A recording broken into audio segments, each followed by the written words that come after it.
of all the things in the world, of all the things that a human being can do,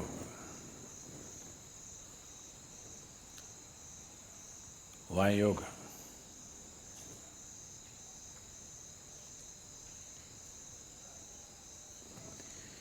Everything that human beings can do is essentially an expression of who they are. Somebody sings a song, somebody dances, somebody writes a book, somebody paints a picture. Whatever else we do is an expression of who you are.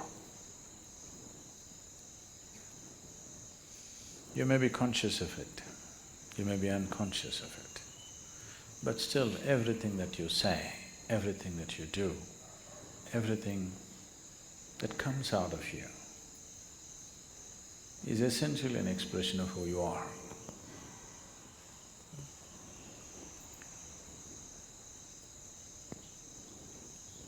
So yoga, in that way, is diametrically opposite to this, because it's not an expression of who you are.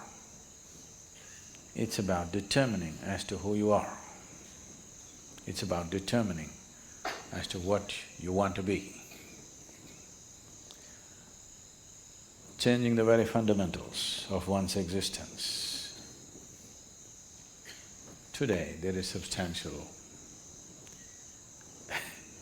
medical and scientific evidence to show that the very fundamentals of the activity of your brain, your chemistry, even your genetic content can be changed by practicing different systems of yoga.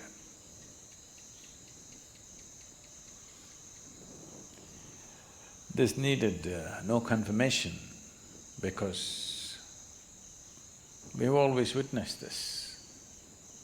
But today there is scientific data to prove this. So this is not an expression of who you are, this is about determining the nature of who you wish to be, changing the fundamental ingredients which has made you who you are.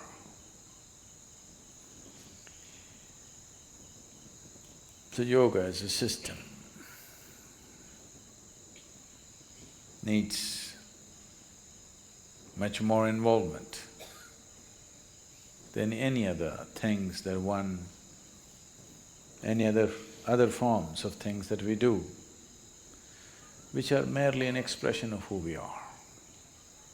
If you find full expression through any particular activity, it may also leave you somewhat transformed. If you cook with all your heart, some transformation may happen. Yes? Taking care of a cow can change your life, you know.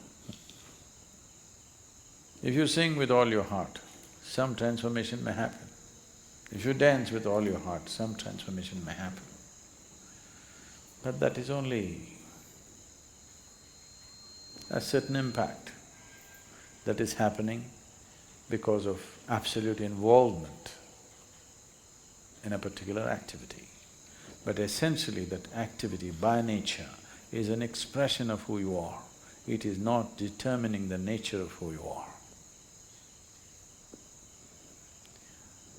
So when we transform our activity, not as an expression of who we are, because who wants to find expression like this in the morning?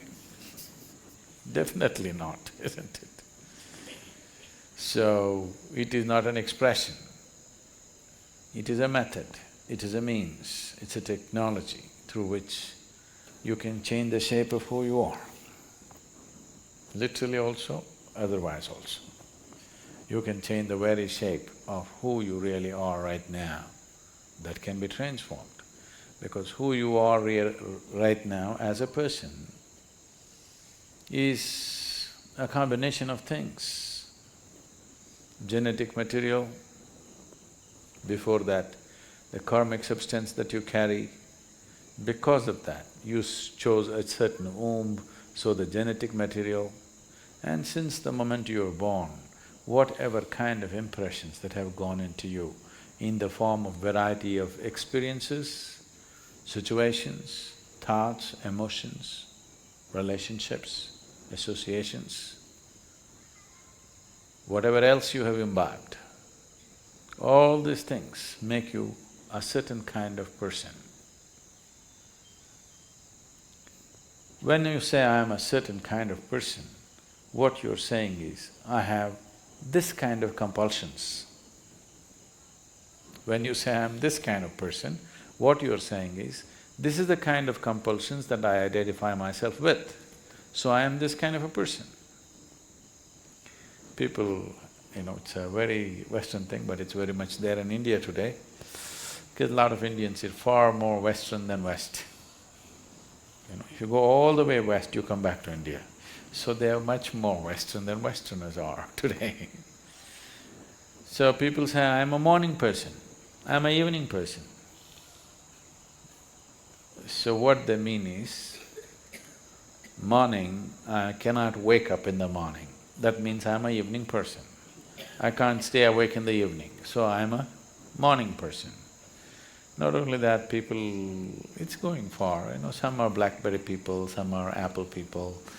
It's all world is getting divided in so many ways.